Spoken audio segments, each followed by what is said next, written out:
সবাই কেমন আছেন? আলহামদুলিল্লাহ আমরা সবাই ভালো আছি। তো আজকে যে আমাদের আচার বানানো হচ্ছে, একটা হচ্ছে এই যে ঝুরি করা আম, তেঁতুল আর এই রসুন দিয়ে করা হবে।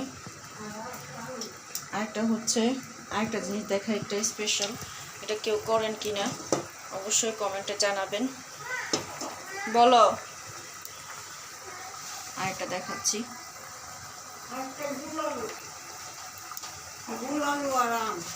এই যে একটা হচ্ছে আম, আলু আর আম দিয়ে। তো আপনারা কে এরকম আলু দিয়ে আচার বানান আমাদের জানাবেন। যখন এটা আচার বানানো হয় বোঝাই যায় না এটা যে আলু। তেলে বাছতে হবে প্রথম, সরিষার তেলে দিয়ে তারপর আলুটা বাছতে হবে।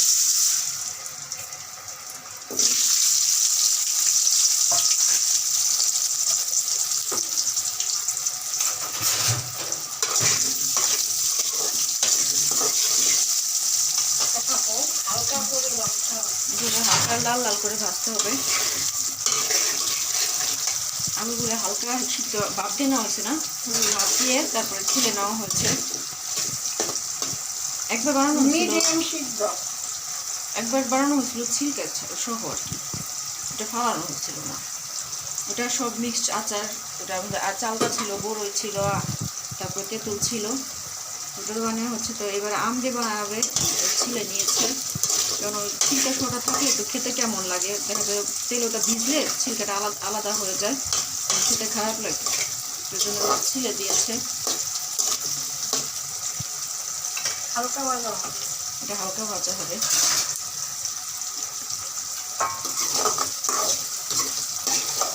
2-3 মিনিট ভাজা হলে এটা উঠে নেওয়া লাগবে। কারণ যেহেতু আবার আচারের সাথে দিয়ে আবার একটু জাল দেওয়া লাগবে, বেশি ভাজি করলে আবার গলে যাবে, আবার তেলের মধ্যেও থাকবে, তখন দেখা যায় কিছুই আর পাওয়া যাবে না। এটা এখন হবে রসুন, তেঁতুল, আম, এইটা আইটেম। প্রথমে একটু গোটা মেথি দিতে হবে, তারপরে গোটা কালো জিরা,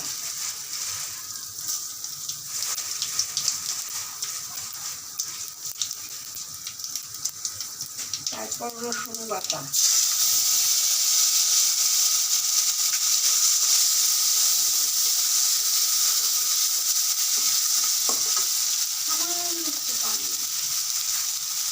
যত মশলাটা পুড়ে না যায়, বেশি রসুনটা দেওয়া হচ্ছে।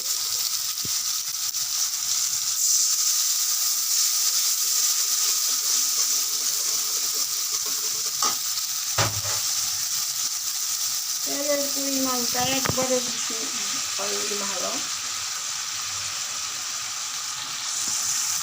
তেল দিয়ে দিলাম,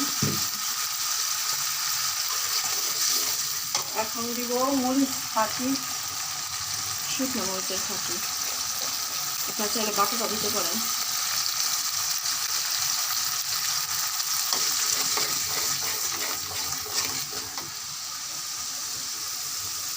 পরিমাণ মতো।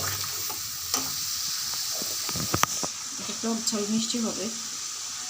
আমি কখনো চামচ মেপে দিই না, পরিমাণ মতো। এখন দিব চিনি, স্বাদ মতো চিনি দিয়ে দিবে, যেহেতু এটা টক মিষ্টি হবে।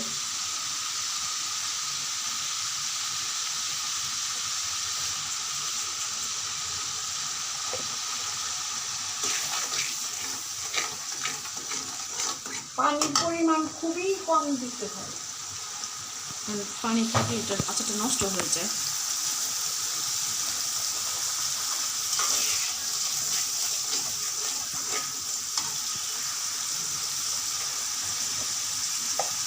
সামান্য একটু হলুদ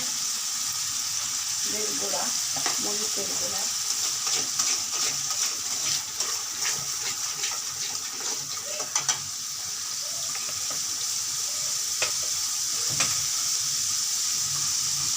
এখন দিব তেঁতুল,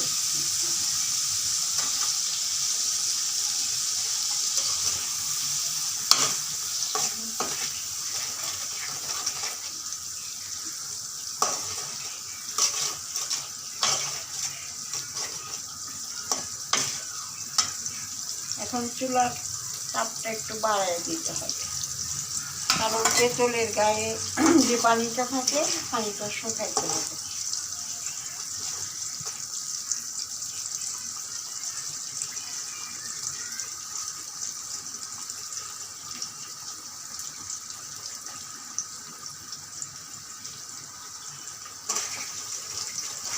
আমগুলো আগের দিন এটাকে এরকম কুচি করে কেটে তারপরে মশলা মেখে কোনো সিদ্ধ করা হয়নি, এমনি সিদ্ধ দেওয়া হয়েছিল, এটা সিদ্ধ দেওয়া হয়নি, এটা এমনি শুকানো হয়েছে, কারণ চিপড়ে নেওয়া হয়েছে পানি একদম ভালোভাবে।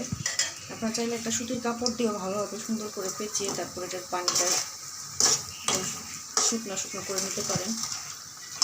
তারপর ফ্যানের নিচে রেখে দিলেই শুকিয়ে যাবে, বা রোদও দেওয়া যায়। এটা হচ্ছে পরিমাণ মতো লবণ।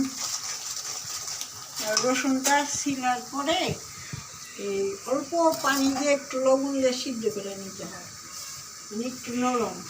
এখন দিব এটা হচ্ছে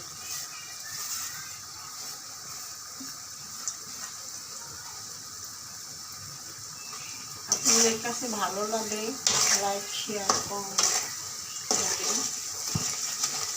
আমার বোর্ড এটা সাবস্ক্রাইব করুন।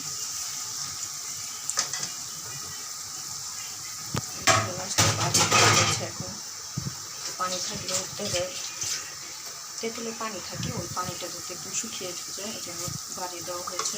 অনবরত লাগতে হবে না, তো লেগে যাবে নিচ দিয়ে।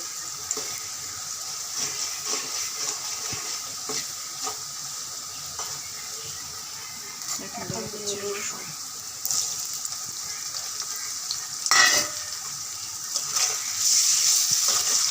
খেয়াল রাখতে হবে, যখন তেলটা একদম চপচপ করে উপরে উঠে যাবে তখন নামাইতে হবে। যারা আচার বানান তারা তো বুঝবেন কখন নামানো লাগবে, আর যারা আচার না বানাতে পারেন তারা দেখা যায় তখন বুঝবেন যে একদম তেলটা উপরে উঠে গেছে, ভেসে উঠেছে, তখন এবার নামানো লাগবে।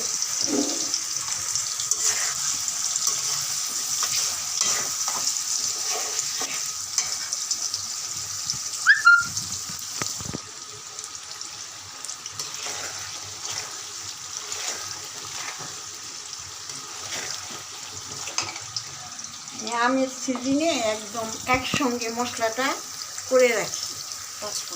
পাঁচফোড়ন, সরিষা ভাজতে হবে, অল্প পরিমাণে ভাজবে, তারপরে সরিষাটাও ফাঁকি করতে হবে। পানি দিয়ে বাটলে সরিষা সেই আচার থাকে না।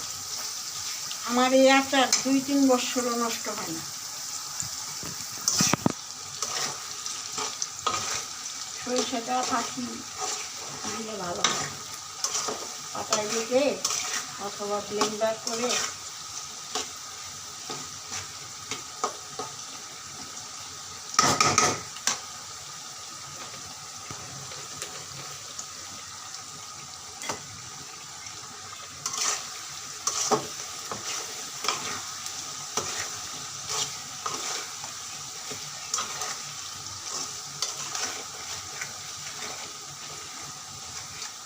আমের দিনে, তারপরে হচ্ছে জলপাইয়ের দিনে এগুলো একটা বাড়তি কাজ শাশুড়ি সবসময় থাকে।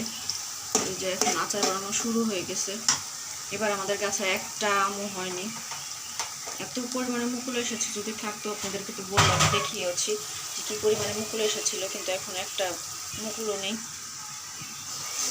আর আম তো হয়ই নেই, ওই দেখা যাবে হচ্ছে দুই একটা আচার হয়েছে, মানে আচার বানানো যাবে না, খাওয়ার জন্য একটু। প্রতি বছর আমার 3-4 হাজার টাকার আম কিনতে হয়।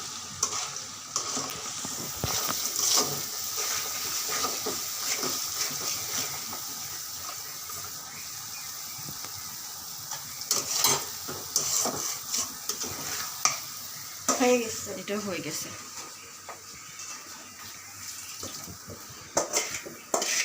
এইভাবে ঢেলে ঠান্ডা করে তারপরে বয়ামে ভরে রাখতে হবে।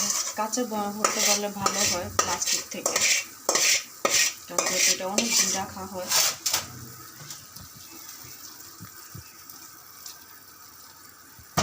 দেখতে কি লোভনীয় হয়েছে দেখেন, দেখতে খেতে মাশাআল্লাহ আরো সুন্দর স্বাদ। হয়েছে। এখন রান্না হবে আম আর এই রসুনের আচারটা বিশেষ করে যাদের হার্টের সমস্যা আছে, ডায়াবেটিস, হার্ট, তাদের জন্য ভালো।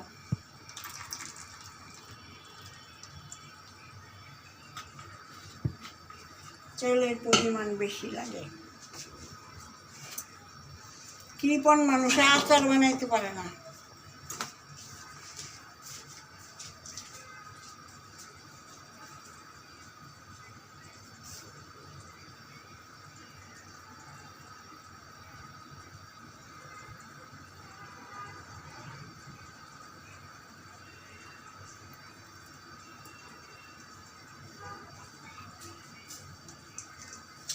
এটা আমাদের জমির সরিষা, গতবারের সরিষার তেল।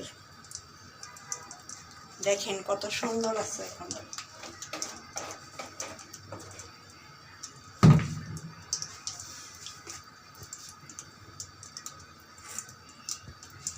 এখন আমি রসুন বাটা দিয়ে দিচ্ছি।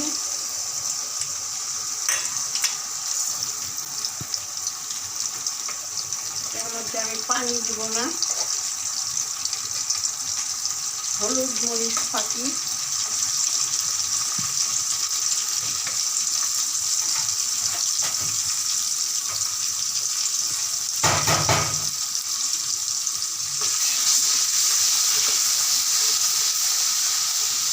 রসুন বাটা দিয়ে দিচ্ছি।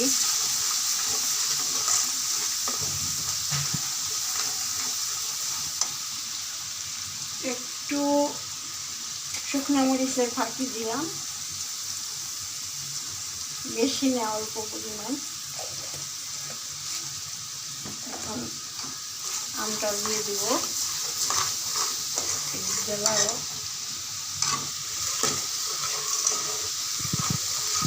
যেহেতু তোমরা পানি দেওয়া হবে না, মশলাটা ভেজে যাওয়ার সম্ভাবনা আছে। তো শাশুড়ি আম্মু আম নিয়ে আসতে আসতে আমি একটু নাড়া দিতেছি, যাতে লেগে না যায়, মশলাটা পুড়ে না যায়। চুলা কমানো আছে। পরিমাণ মতো চিনি, চিনি দেবো লাগবে এখন।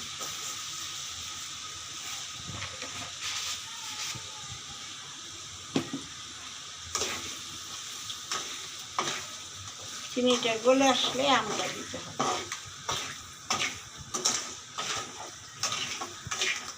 এটার মধ্যে আর গোটা মেথি, গোটা কালো জিরা দিই নেই, কারণ পাঁচফোড়নের পরিমাণটা এটা বেশি দিতে হবে, আর সরিষার ফাঁকি।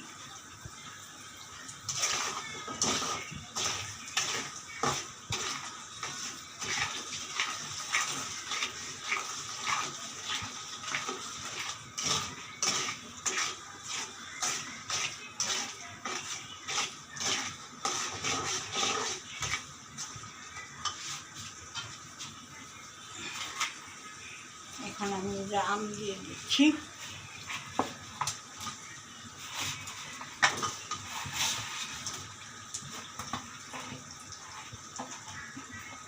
আচারের মশলাটা একটু পরিমাণ মতো হইলে এটা খিচুড়ি, বিরিয়ানি, পোলাও এগুলি দিয়ে খাওয়া যায়।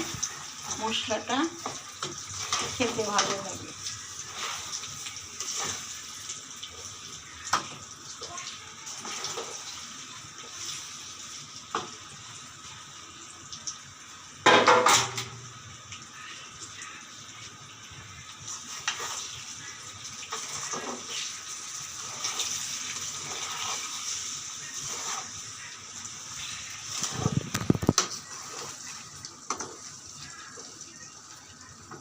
আর একটু তেল লাগবে, এখনই আমি দিয়ে দিচ্ছি।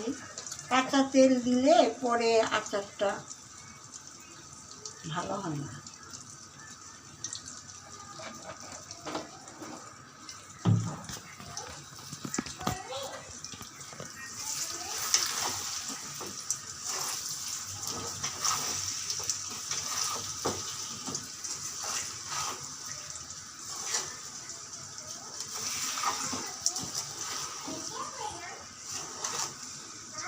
অনেকে কাঁচা আম রোদে শুকাইয়ে তারপরে দেয়। আমি আবার একটু বলকানো গরম পানিতে দিয়া তারপরে লবণ দিয়া আমটা দিয়ে একটা বলক আসলেই জালিতে ঢেলে ফেলি, তারপর ফ্যানের নিচে রাখি, গায়ের পানিটা শুকাইলেই হয়।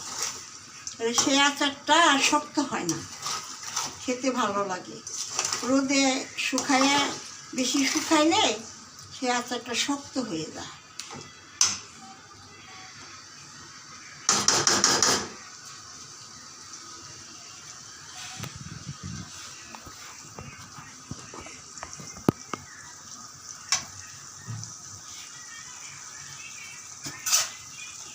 এখন দিব আমি লবণ।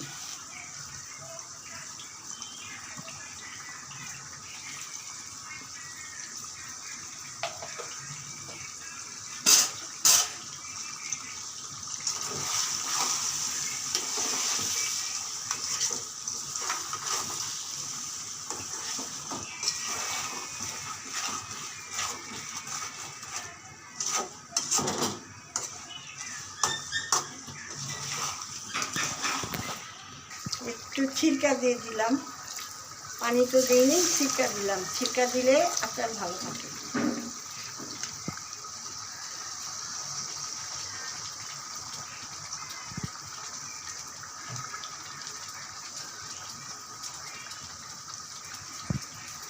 অনেকে ভিনেগারও বলে।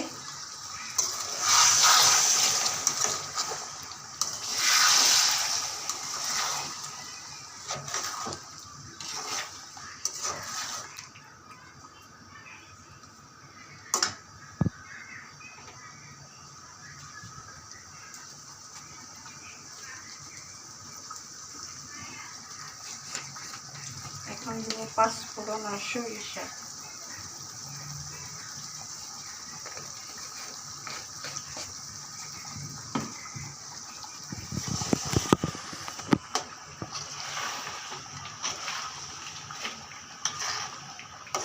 যাদের খেতে মনে চায় আমার বাসায় চলে আসেন।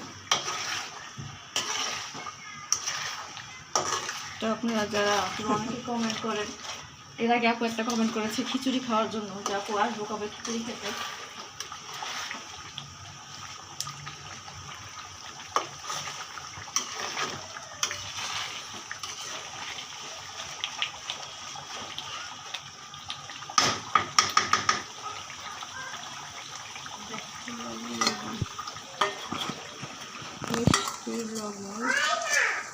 জি মা, বলো মা।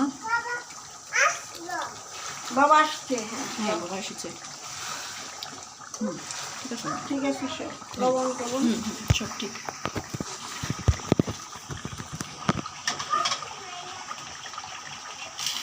এবার আমি আলুটা দিয়ে দিলাম।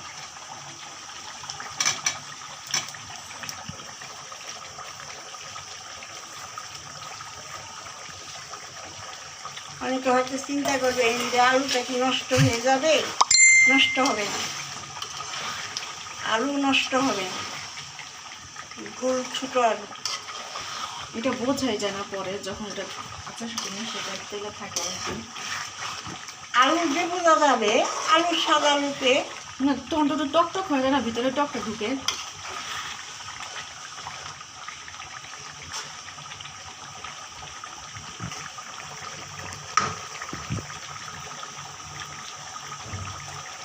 আর 10 মিনিট সময় লাগবে। এরপর আর কি এটা ওই একই সিস্টেমে, মানে যখন তেলটা একদম পুরো উপরে ভেসে উঠবে, এখন তো দেখেন এটা আরও পুরোপুরি তেলে ভেসে উঠবে, তখন মশলাটা মিক্স করবে, লাগতে হবে, নাড়া বন্ধ করা যাবে না। মানে এমনভাবে লাগতে হবে যে আমটা যেন না গলে নিচ দিয়া। তো আপনারা কমেন্ট করবেন আমাদের আচারগুলো আজকে কেমন হয়েছে। সবাই ভালো থাকবেন, সুস্থ থাকবেন, আমার চ্যানেলটা সাবস্ক্রাইব করবেন, আমার শাশুড়ি আমার জন্য দোয়া করবেন, আর নতুন নতুন এরকম রেসিপি নিয়ে আপনাদের সাথে আবার শেয়ার করব। আজকের মতো এই পর্যন্তই। আল্লাহ হাফেজ, আসসালামু আলাইকুম।